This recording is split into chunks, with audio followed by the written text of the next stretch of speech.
Benjamin Glaise. Sud Radio, 8h32. Parlons vrai avec mon invité politique ce matin, Éric Coquerel, député LFI de Seine-Saint-Denis, président de la Commission des finances à l'Assemblée nationale. Éric Coquerel, bonjour. Bonjour. Et merci d'être avec nous ce matin. Mardi prochain, le 15 juillet, François Bayrou va présenter les grandes lignes de son budget. Hier, vous avez auditionné Éric Lombard. Ça a été tendu hier avec Oui, alors c'était pas sur le budget. Le budget, on va le réauditionner la semaine prochaine, le 16, après les annonces de Bayrou. Oui. Mais là, c'était sur l'histoire des koum-koum. Alors les koum-koum, vous savez ce que c'est? C'est un système d'évitement de l'impôt offert par les banques aux plus riches contribuables. Oui. On peut parler de fraude systémique en réalité. Et il y a une loi qui a été votée dans le projet de loi de finances 2025 à l'Assemblée et au Sénat, qui permettait justement de revenir sur ce système. Et on s'est aperçu, suite à la visite d'un rapporteur général de la droite républicaine à Bercy, que Bercy finalement n'avait pas appliqué la loi.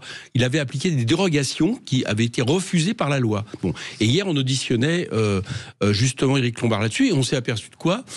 C'est qu'au final, Bercy, de manière consciente, a effectivement décidé de se laver les mains de la loi qui avait été votée. C'est-à-dire qu'il a appliqué un amendement qui avait été proposé par Bercy, qui avait été battu par les députés consciemment, et c'est ce qui a été appliqué. Et ça tombe bien parce que c'est ce qui était voulu par le lobby bancaire, qui avait fait pression là-dessus.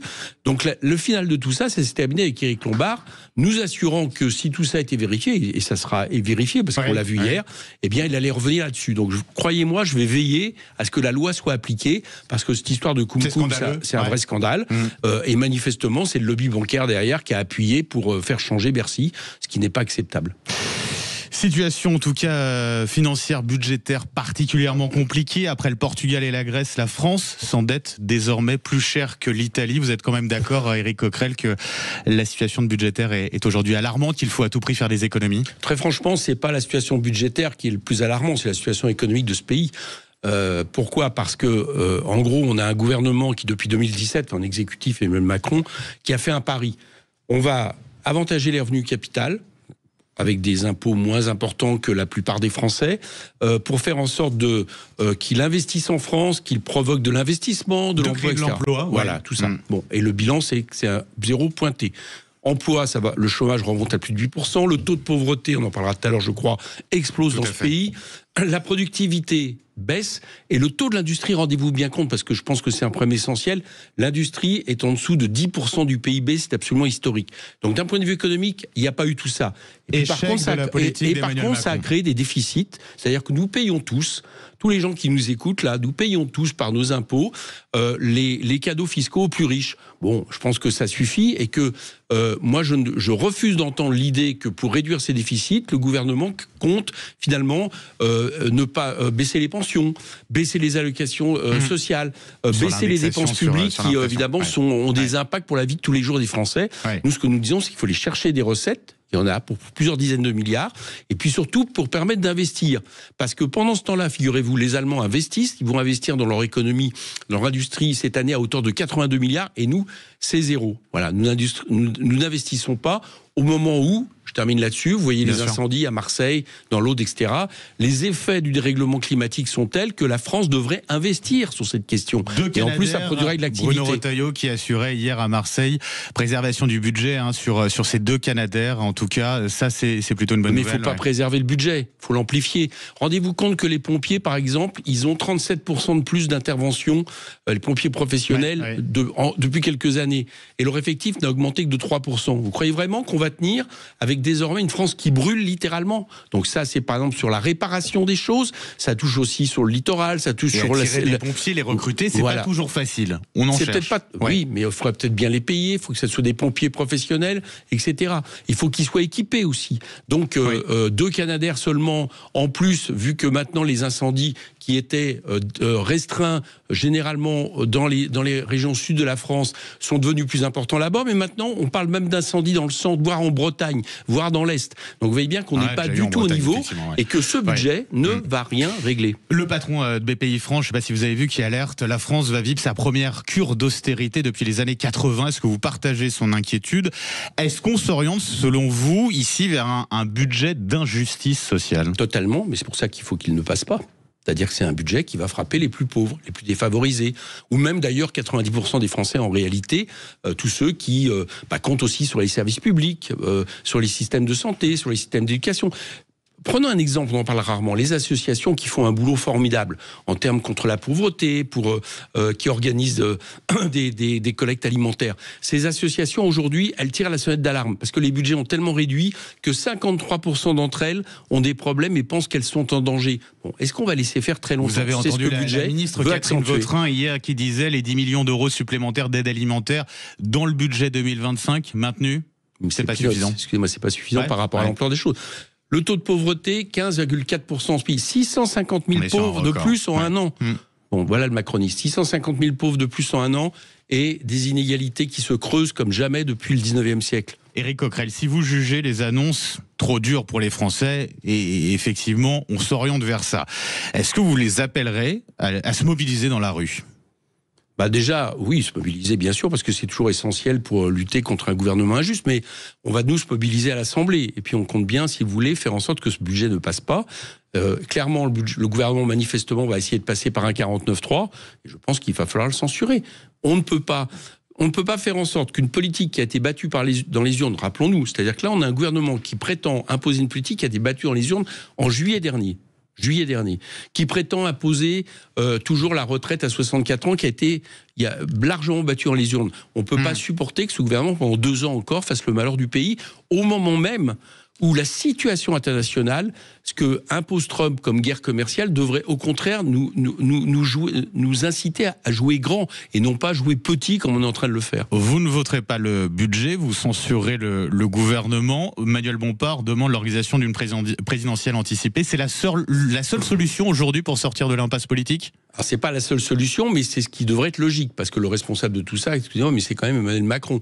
C'est lui qui décide de la dissolution en juin dernier, c'est lui qui ne respecte pas le résultat des urnes et qui permet à des minoritaires de gouverner, ce qui fait qu'on est dans une situation totalement paralysée à l'Assemblée, où M. Bayrou ne tient que grâce au Rassemblement national. Hier, vous avez une loi pro-pesticides qui est passée, pro-agro-business, qui ne passe que parce que le Rassemblement national la vote, et c'est comme ça partout. Donc, c'est un très mauvais service rendu au pays. Vous aurez besoin du RN pour le coup pour réussir à censurer. Attendez, je vais finir de répondre à votre question. Donc la question, c'est d'abord évidemment Macron, et je pense que si on voulait, avoir un tant soit peu de démocratie, c'est lui qui devrait démissionner et qu'il y ait des élections présidentielles anticipées. Je n'y crois pas. Je veux dire clairement, je n'y crois pas. Donc, comme je pense que le peuple est toujours la solution, l'autre solution, c'est une dissolution. Et tant qu'à faire, on prendra une dissolution pour que on arrête ce qui se passe, qui est mauvais socialement, mauvais économiquement, mauvais budgétairement et mauvais démocratiquement. Pauvreté, on l'a dit, qui a atteint un niveau record depuis 30 ans. 9,8 millions de Français qui vivent désormais sous le seuil de pauvreté, 1288 €. Je vous entendais il y a quelques instants, c'est la faute à Emmanuel Macron. C'est ce que vous pensez ? C'est sa politique depuis 2017. Il a fait une politique, il l'a décrite, elle a raté. On en tire les conséquences. Voilà, il faut peut-être arrêter dans ce pays de se dire qu'il est essentiel que Bernard Arnault ou les 500 personnes les plus riches de ce pays doublent leur patrimoine depuis 2017. Aujourd'hui, ils ont 42% du patrimoine national à 500. Est-ce que vous trouvez ça normal ? Ils l'ont doublé. Peut-être que cet argent pourrait peut-être être redistribué ailleurs, dans le travail, chez les salariés, chez les artisans, chez les commerçants, chez les personnes justement qui sont en dessous du seuil de pauvreté. Et en plus, ces gens-là, ils consomment. C'est bon pour l'économie. Alors que M. Arnault, il accumule. M. Arnault et les siens, je parle. Gabriel Attal qui a remis une couche de son côté sur l'assurance chômage, suspendu cette réforme après la dissolution, qui prévoyait notamment de durcir les conditions d'accès aux indemnités. Selon lui, ça ferait 4 milliards d'économies à peu près. Vous lui dites quoi ? C'est extraordinaire parce qu'il provoque le chômage et après ils punissent les chômeurs. Donc si vous voulez, c'est des gens qui perdent au grattage et au tirage. Ils se retrouvent au chômage et on leur retire des indemnités. Il va y avoir plus de 8% de chômeurs à la fin de l'année. Plus de 8%, tout simplement parce que la productivité de ce pays baisse, et que quand la productivité baisse, ça veut dire que les entreprises considèrent qu'elles ont trop de travailleurs par rapport en gros au carnet de commandes. Donc ils licencient. Et on va dire à ces gens qui sont licenciés, en plus de ça, vous serez moins indemnisés. En plus, c'est très mauvais pour l'économie. C'est la même chose que de s'en prendre aux retraités. C'est que si vous attaquez la consommation populaire, qui est le seul moteur en France, l'Allemagne par exemple marche sur le commerce extérieur. Nous, on marche sur la consommation populaire. Si vous abaissez la consommation populaire, on peut dire que l'économie va aller encore plus mal. Il y aura moins de recettes, moins d'impôts, moins de cotisations et les déficits augmenteront. C'est pour ça que cette politique ne fonctionne pas. En pas de côté, je ne sais pas si vous avez vu l'image d'Emmanuel Macron accueilli en grande pompe hier à Londres par Charles III, tapis rouge, tour en calèche. Ça vous inspire quelque chose ou pas, Éric Coquerel ? Non, rien. Il n'a rien dit, il n'y a rien eu, il n'y a rien fait. Enfin, j'ai pas vu le moindre élément qui nécessite de passer plus de 30 secondes sur cette actualité, mais c'est peut-être aussi à l'image de la France, du rang de la France aujourd'hui sous Emmanuel Macron, c'est-à-dire on ne pèse plus dans le monde, alors que notre voix est attendue souvent, elle est souvent attendue. Allez dans n'importe quel pays du monde, vous verrez que les gens disent « Mais que dit la France sur tel thème, sur tel sujet, sur le conflit israélo-palestinien ?» La voix de la France est entendue et franchement, on a réussi à la rendre inaudible, ce qui est quand même problématique. On passe à un autre sujet, du coup, Éric Coquerel, la lutte contre l'entrisme islamiste. Emmanuel Macron qui veut une nouvelle loi qui s'applique avant 2026. Elle prévoirait des mesures accrues de contrôle et de gel des avoirs, aussi des sanctions contre les associations qui sont jugées communautaristes ou islamistes. Est-ce que vous pensez qu'Emmanuel Macron perd son temps avec ce sujet ? Voilà, donc il est en difficulté politique et ce qu'il fait, c'est qu'il divise les Français avec ce bon vieux système qu'est le racisme, qui a toujours servi les possédants dans ces cas-là. Écoutez, il est raciste ici, Emmanuel Macron ? Non, mais ça, ce qui produit, ça produit du racisme. Je vais vous expliquer pourquoi. C'est que les chiffres, maintenant, ils ne peuvent plus être contestés. Vous avez une augmentation de 75% des actes islamophobes dans ce pays. Et en plus de ça, la plupart de ces actes islamophobes, aux 2/3, c'est des actes qui s'en prennent aux personnes. Vous vous souvenez malheureusement, par exemple, des 2 personnes qui ont été tuées parce que musulmans. Il y a des grenades qui ont été mises, qui ont été trouvées au dernier moment par rapport à des mosquées. Donc il y a une montée de l'islamophobie dans ce pays. Et que fait Emmanuel Macron ? Il pointe quelque chose qui est complètement poreux, c'est-à-dire dont un rapport qui est sorti récemment dit que ce n'est ni un danger sur le terrorisme, ni un danger sur une installation de califat, mais que finalement c'est une version que moi je peux contester par ailleurs, mais une version intégriste d'une religion, d'accord, mais qui ne met pas en danger l'État. Le rapport le dit, qui est très faible. Le rapport estime que c'est 7% des 2800 lieux de culte musulmans, et en plus sur des critères qui sont très vagues. Et qu'est-ce que fait Macron ? Il pense qu'il faut changer la loi encore pour durcir ces conditions. Est-ce que vraiment c'est ça l'urgence ? Donc ça c'est le rapport. Pour vous aujourd'hui, ça veut dire qu'il n'existe aucun risque de séparatisme en France, dans aucun territoire de la République ? Ah, il y a du séparatisme dans le 16e arrondissement de Paris, à Neuilly, il y a du séparatisme. Les riches vivent entre eux, ils imposent leur loi à la République. Ça, c'est vraiment du séparatisme. C'est pas ce qui était pointé du doigt. J'ai compris, mais moi je pointe du doigt ça. Parce que ce que je constate, c'est que ce rapport, justement, qui, bizarrement d'ailleurs, ne parle pas des salafistes, d'accord, qui mènent notre monnaie, qui ne sont pas plus nombreux, mais qui mènent notre monnaie. Il parle uniquement du frérisme. Pourquoi ?